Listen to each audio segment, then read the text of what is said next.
The hungry reflection. I bought an antique mirror for my new apartment. Over weeks, my reflection in it became increasingly faded and distorted, then started subtly erasing parts of my room until it revealed a consuming void that tried to pull me in. When I moved into my new apartment, I wanted something unique for my bedroom. I found it at an old curiosity shop, a tall, ornate antique mirror with a heavy, tarnished silver frame. It had a dark, almost smoky glass and it felt incredibly old. I hung it on the wall opposite my bed, enjoying its strange historical presence. For the first few days, it was just a mirror. Then I started noticing it. My reflection specifically seemed a little dimmer, a little less vibrant than it should be. Not drastically, but subtly. It was like I was looking at a faded photograph of myself. I blamed the poor lighting in my apartment or perhaps the age of the glass. But the dimming continued. Over the next week, my reflected face grew paler, more washed out, as if a layer of color was being slowly siphoned away. My clothes in the reflection looked duller, their patterns less defined. It was unnerving, a silent, gradual erasure of my own image. The real terror began when the mirror started to affect the room itself. I'd glance at my reflection, and for a split second, the background, my dresser, a pile of clothes, the window would simply be gone. Just a blank, dark void behind my fading image.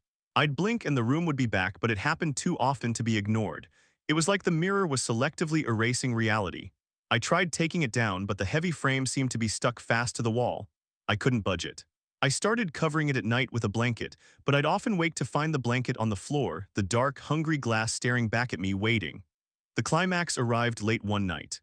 I lay in bed, unable to sleep, staring at the covered mirror. Slowly, silently, the blanket slid off as if pulled by an unseen hand.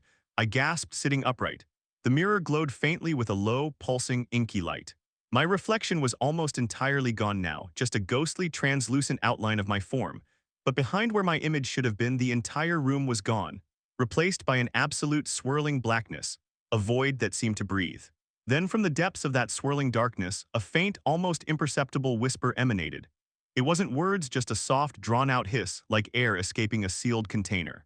And as I watched, paralyzed, the void in the mirror seemed to expand, to deepen, and I felt a distinct, undeniable pull, like a cold vacuum attempting to draw me in. My blankets began to slide towards the glass. I screamed, a raw, primal sound, and scrambled out of my bed, falling to the floor. I crawled frantically towards the door, not daring to look back. I burst out of my apartment, leaving everything behind. I never went back. I broke my lease, told them I had a family emergency, and moved to another city. Sometimes when I pass by a dark window or a reflective surface, I still catch my image. And for a fleeting second, I feel a cold dread that the blankness behind it might be deepening, waiting for me, the faint echo of a whisper pulling me back to the hungry void.